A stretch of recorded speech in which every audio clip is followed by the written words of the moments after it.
Eu sou Mércia Maria das Dores Ribeiro dos Santos, tenho 52 anos, nasci em Cachoeira Paulista. Nós somos em 10 irmãos, muito simples.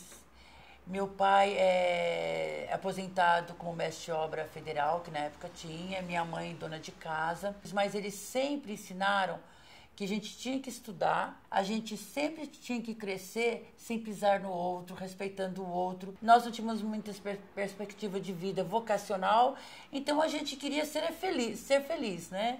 Eu admirava muito a professora, né? Na primeira série, segunda, terceira, eu ficava olhando a professora lá na frente, eu achava interessante, sempre me chamou a atenção. Talvez isso que me trouxe uma visão de que o gostoso é estar no meio de pessoas, é estar no meio de grupo, que eu curto muito isso. Qual é o estilo de vida de um jovem de interior, né? Agora até pode ser que seja diferente, mas antes era você trabalhar de doméstica, estudar, fazer magistério, ser professor e casar. Com meus 14, 15 anos, já comecei a questionar um pouquinho. Aí, de repente, apareceu umas freiras lá fazendo missão, né? Aí eu decidi.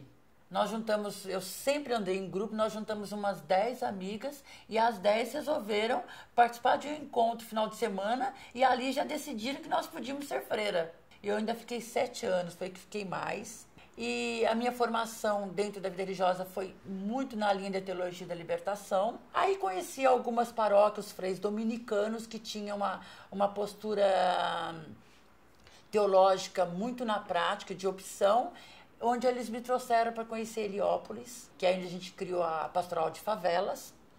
E aqui nós ficamos. E essa prática já foi me questionando. Porque eu comecei a trazer a juventude também para inserir. Então, a juventude começou a vir tudo atrás para inserção, porque nessa época eu era novinha, né? Tinha o quê? Uns 28 anos e tal. Comecei a trazer a juventude para inserção. Aí nós começamos a nos organizar nos encontros para saída. E através do texto a gente falava a prática de responsabilidade social, a gente falava da fraternidade. Nós mesmo conseguimos articular com as 30. No final de ano saíram as 30, porque na verdade a gente não estava deixando a vida religiosa em si. Nós estávamos deixando uma opção de prática religiosa que não condizia com aquilo que a gente foi formada. Então, assim, e o Heliópolis, para mim, é isso agora. Agora é minha família, né? É meu movimento. Hoje você quase não encontra barracos. E se encontra barracos, já tem um grupo ajudando a intervir, para que não tenha mais barraco. Mas aí vem qual a preocupação? A preocupação da verticalização, né? Então eu acho que nós ainda estamos numa transição, eu acredito que não uma definição. Existem grupos que já têm claro, procura fazer uma intervenção pontual dentro dessas questões, mas eu acho que nós estamos conquistando ainda. A vida, para mim, é movimento.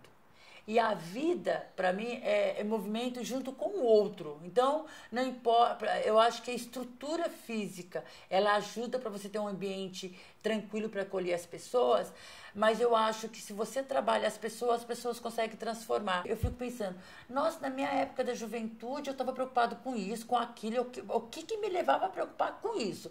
E o que não leva o adolescente hoje a preocupar? Eu acho que hoje o jovem vive dentro de um consumismo ainda, né?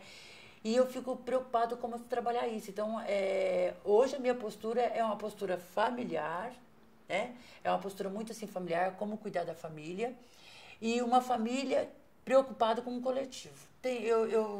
Eu trabalhei uns anos aqui em São Paulo, eu deixei a vida, eu era solteira ainda, eu deixei o trabalho fixo que eu tinha para trabalhar com meninos de rua, que era acolher os meninos da Praça Sé que usavam drogas e acolher nessa casa, atender e fazer encaminhamento. Quando apareceu a AIDS, ficaram todo mundo com medo de trabalhar na área social. Quando chegou aqui, um amigo meu que é padre, muito, muito coerente, ele é da Arquidiocese de São Paulo ainda, ele pegou e falou assim, Mércia, tá tendo esse trabalho lá, ninguém quer ir porque estão com medo de pegar AIDS. E a gente precisa de alguém. Você topa? Eu te ajudo, né? Eu topo. Eu topo, mas desde que eu tenha direito de formar a equipe. Aí ele me chamou, eu fui para essa casa, trabalhei 2 anos com meninos de rua, acolhendo os meninos de rua. Vi muitos morrer no meu braço de AIDS, levando o Emílio Ribas, que já estava em fase terminal e tal. Mas eu fiquei com uma responsabilidade, eu pensava muito naqueles meninos. Eu falei, nossa, não tem uma política. E nessa época a gente percebia que a gente já estava discutindo a política na cidade. Porque quando você levava para o pastor, né, você deixava ele pensando. O que aconteceu? Aí apareceu um alemão. Esse é interessante, se é um dia vocês quiserem conhecer. Eu não tenho mais contato com ele, mas dá pra gente tentar descobrir. Ele fez um trabalho desse na Bolívia. Ele se inseriu com o movimento dos meninos da Bolívia que usavam drogas, conquistou os meninos, trouxe para casa, descobriu o que o menino mais gostava de fazer. Ele tinha grana, porque a verba vinha da Alemanha, então ele era super autônomo. E quando chegou aqui no Brasil, nessa época ele me conheceu, aí me convidou para fazer um trabalho. Vamos embora, abandonei tudo, fui embora. Só que o que bateu lá, aí que eu falo a questão da cultura. O que aconteceu? Como ele era alemão, né, eu sou brasileira, chegou lá, a nossa cultura não batia, porque a cultura alemã é ferrinha, né? E um dia ele pegou um menino e tum, aquilo lá bateu a minha alma. No outro dia eu já falei, tô na minha casa. Voltei para minha casa. O futuro de Heliópolis, eu vejo que ele vai ter uma autonomia aí grande, talvez até política, que eu já defendo que ela vire cidade Heliópolis, né? Mas eu acho que ainda é uma defesa muito individual minha, sabe? Por que não, né? Projeto Memória. Por isso que eu falo que os jovens têm que tomar mais posse dessa nova tecnologia. Ter esse site, eu acho que vai começar a mostrar que Heliópolis tem uma história que deve ser partilhada, compartilhada e que deve agregar mais pessoas. Porque as experiências mostram o que deu certo e o que não deu certo, o que é o que não é, né? Então, eu vejo que essas pessoas contribuem com esse olhar. Hoje eu ganho minha vida, sou gestora de um CCA ele é Imperador.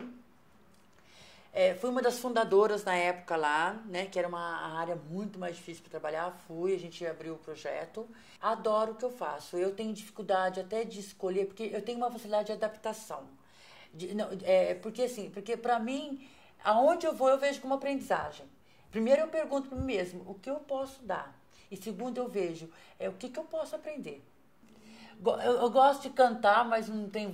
Eu acho que quando era para me incentivar para cantar, e o único lugar que me deixa cantar é quando eu vou na igreja, porque você pode cantar alto, soltar a voz, o padre não manda você abaixar a voz, né? Tem uma que eu gosto muito do movimento, e a gente começou a tentar cantar no grupo de mulheres, mas eu estou muito desafinado, mas eu vou cantar desafinado mesmo. É uma que ela fala muito real, que é assim: Deus chama a gente para um momento novo de caminhada junto com seu povo. É hora de transformar o que não dá mais.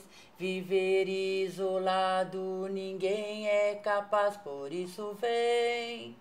Esse aqui é da nossa época de movimento, os nossos filhos. Esse aqui é o filho do Paulinho. Aqui, não, eu tenho, mas é na formação, ó. Esse aqui é na minha formação. Formação de noviça. Norte, onde tá escrito Norte aí, ó. Pode virar atrás, isso. Outro. Aqui, ó, Nossa Senhora do Sion, eu dando formatura de datilografia. Aqui é minha ordenação religiosa. Essa aqui foi a minha inserção numa das áreas lá da área onde Margarida Alves, né, fez uma militância, lutou pelo sindicato na Canavieira, e eu passava com elas lá. O que aconteceu? Então, com isso foram surgindo vários. Mas o pessoal que estava lá começou a agregar o nosso movimento aqui, que por isso começou a sentir necessidade de ser associação. Na Coronel Silva Castro, o movimento lá, ali era muito, as famílias, os barracos eram caindo mesmo. Então, assim, a presença da igreja assistencialista ali na época era forte. Então, quer dizer, as pessoas já estavam acostumadas com isso. Tanto é que lá era o lugar que eu conseguia rezar o terço tranquilo. Ó, vem aqui hoje, eu vou rezar o terço aonde? A consciência política, ela vem mais do pessoal mais aqui de cima, eu posso dizer assim, né? Então, assim, nós temos outros movimentos, outras associações, que na época até faziam parte do mesmo grupo, mas que definiu a postura política. Não, eu sou desse candidato X e o movimento nosso não, nós somos autônomos, nós temos esses políticos desde que ele faça a gente crescer. E crescer no foco que nós temos. Se não faz crescer no foco que nós temos, não tem para quem estar com ele. Agora, o que nós temos que ter, nós temos consciência que temos que ter.